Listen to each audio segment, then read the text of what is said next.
Oi pessoal, bem-vindos à semana 6 do Plano de Estudo Tutorado volume 2. Nós vamos estudar as propriedades coligativas, tá? Muita atenção aqui, porque as propriedades coligativas, o que vai acontecer é o seguinte, elas vão ser modificadas quando se adiciona a ela um soluto não volátil. E essa mudança nas propriedades, elas não são explicadas pela natureza do soluto, se é molécula ou íon, e sim pela quantidade de soluto, ou seja, pelo número de partículas dissolvidas. Então, esse efeito você vai analisar pela quantidade de soluto, ou seja, pelo número de partículas que estão ali dissolvidas. Então, quanto mais concentrado, maior o efeito, tá? Esses efeitos vão ser notados na pressão de vapor, no ponto de ebulição, no ponto de congelamento ou ponto de fusão e também na pressão osmótica, tá? Então, a gente vai falar, na apostila de vocês, ele vai tratar só da tonoscopia, que é o efeito na pressão de vapor, da ebulioscopia, que é no ponto de ebulição, ou temperatura de ebulição, que é mais correto, e na crioscopia, que é o ponto de congelamento ou ponto de fusão, tá? Então, a gente vai falar sobre esses três. Ele não cita a osmótica. Então, olha só, a natureza do produto, do soluto, né? Ela não vai influenciar nesses efeitos, mas vai influenciar na quantidade ali de partículas que eu tenho dissolvidas. Se for um composto iônico, ele vai dissociar. Então, quando você tem NaCl, você coloca 1 mol, na verdade, você vai ter 1 mol de Na+, e 1 mol de Cl-. Então, quando você adiciona 1 mol de sal, você está adicionando, na verdade, 2 mols de partículas aqui, tá? Então, os sais e as bases sofrem dissociação, assim a quantidade de soluto em solução é maior do que a quantidade antes da dissociação. Então, você tem que analisar a dissociação para depois ver qual a quantidade que tem ali. Agora, se for sacarose, glicose, que são compostos moleculares, isso não vai acontecer, tá? Compostos moleculares que não ionizam. Os ácidos, por exemplo, já vai ser diferente, porque eles ionizam. Mas no caso da sacarose, da glicose, tá? Isso não vai acontecer. Quando você adicionar 1 mol de sacarose, 1 mol de glicose, você vai ter realmente 1 mol ali, tá? Aqui, por exemplo, o ácido, ele deu exemplo. Os ácidos ionizam. Aqui vai formar 2 mol de H+, e 1 mol de SO4-. Então, a gente vai ter não 1 mol de ácido que foi colocado lá, e sim 3 mols, tá? Vou mostrar para vocês como isso vai acontecer, tá? Então, vocês precisam analisar o seguinte, quanto maior a concentração ali, quanto maior o número de partículas, maior o efeito. Quais efeitos vão ser esses? A tonoscopia, que é a diminuição da pressão de vapor do líquido na solução em relação à pressão de vapor do líquido puro. Então, quando você adiciona um soluto não volátil, ocorre diminuição da pressão de vapor. E quanto maior a concentração desse soluto não volátil, menor a pressão de vapor, tá? E ebulioscopia é o aumento do ponto de ebulição do líquido na solução em relação ao ponto de ebulição do líquido puro. Então, quando você adiciona um soluto não volátil ali, quanto maior a concentração dele, maior o ponto de ebulição. A crioscopia diminui o ponto de congelamento do líquido na solução em relação ao ponto de congelamento do líquido puro. Então, quanto maior a concentração de partículas ali, quanto maior o número de partículas, menor o ponto de congelamento. Então, a adição de soluto não volátil diminui a pressão de vapor e diminui o ponto de congelamento e aumenta o ponto de ebulição. É isso e ponto.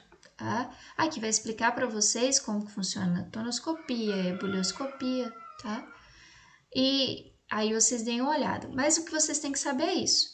Quando adiciona um soluto não volátil, a pressão de vapor do líquido em solução vai ser menor do que a do líquido puro. O ponto de ebulição vai ser maior do que a do líquido puro e o ponto de congelamento vai ser menor do que a do líquido puro, tá? Então, não esqueçam disso, muito importante. Então, vamos lá para as atividades, vamos ver o que fala aqui. Aqui está falando em solução aquosa de hidróxido de potássio, KOH, tá?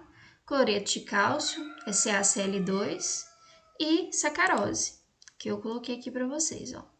A sacarose ele já deu lá em cima, né, que é a fórmula molecular C12H22O11.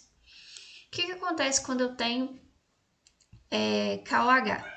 Então, vai formar K mais e OH-, cada um deles com concentração de 0,01. Então, no final, eu vou ter 0,02 ali, de concentração. E do CaCl2? CaCl2 vai formar Ca2+, e 2 mols de Cl-. Então, no final, eu vou ter 0,01, que é do cálcio 2+, e 2 vezes 0,01 do Cl, porque ele tem 2 mols aqui, porque ele tinha 2 Cls aqui. Então, isso vai dar 0,03 mol. E aqui, da glicose, é exatamente o tanto que eu coloco, 0,1. Vai formar 0,1 mesmo, que é o composto molecular, ele não passa por ionização, no caso da sacarose. Então, a concentração que eu tenho lá é exatamente o tanto que eu vou ter. Aqui ele pergunta, apresenta maior pressão de vapor. Então, vai ter maior pressão de vapor aquele que tiver menor concentração. Aí você vai analisar desses três aí quem tem a menor concentração, tá? Se ele tivesse pedido que tem menor pressão de vapor, aí você iria naquele que tem maior concentração, aquele que tem maior número de partículas. Como ele pede maior pressão de vapor, é aquele que está menos concentrado, que tem menor número de partículas, tá? As propriedades coligativas das soluções dependem. Então, o que depende da propriedade coligativa que eu falei para vocês lá em cima? Então, vocês vão ler aqui e vão marcar, tá? Muito simples, e lá em cima já falou isso para vocês, né?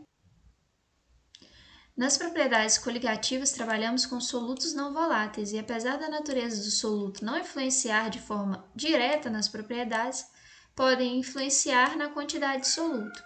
Então, as propriedades coligativas se modificam na presença de um soluto não volátil. Essa propriedade depende apenas do número de partículas. Então, é isso que vocês têm que saber. Tá? Na 2, vocês vão marcar a partir do que eu acabei de falar lá para vocês. A 3.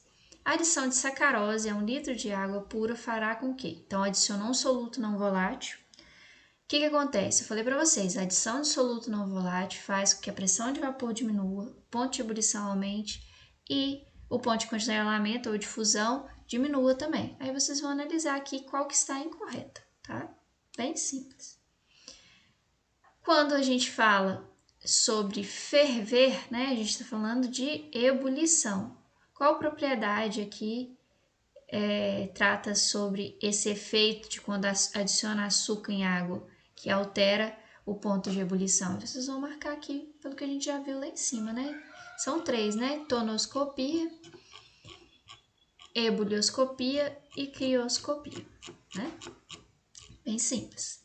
A 5, pessoal, ela é bem,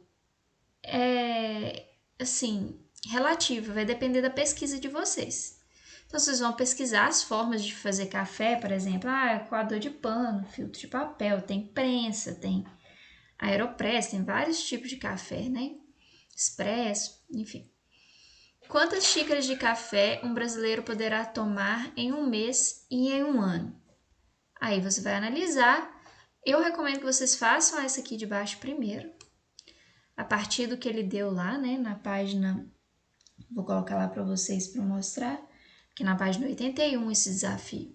Pesquise a quantidade em massa de açúcar ideal para uma xícara de café 50 ml. Aí vocês vão fazer essa pesquisa. Eu recomendo, aqui na página 81, ele vai falar sobre a questão de quantidade de matéria e ele fala sobre isso aqui, da Organização Mundial de Saúde. Então, vocês precisam disso aqui para fazer assim. Vocês vão ler e vão analisar. Olha, normalmente você pode ingerir 50 gramas do produto por dia.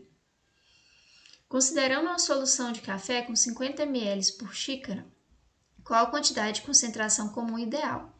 Então, você pode consumir 50 gramas, vamos supor que todo o açúcar que você vai consumir venha do café. Aí você vai usar esses dados aqui, tá? Você tem 50 gramas em 50 ml e faz a conta da concentração comum. A concentração comum é só você pegar a massa e dividir pelo volume. Você tem a massa, que ele falou que pode ser ingerido por dia, e o volume, só que você tem que converter esse volume aqui para litro, tá? E fazer as contas. Aí vamos voltar lá. página 105. Aí ele quer que você veja quanto de café pode consumir em um ano. Aí vai depender do quanto você vai usar lá de açúcar no seu café. Aí a partir das contas que vocês tiverem aqui, vocês podem fazer, né? Só isso, qualquer dúvida, entre em contato.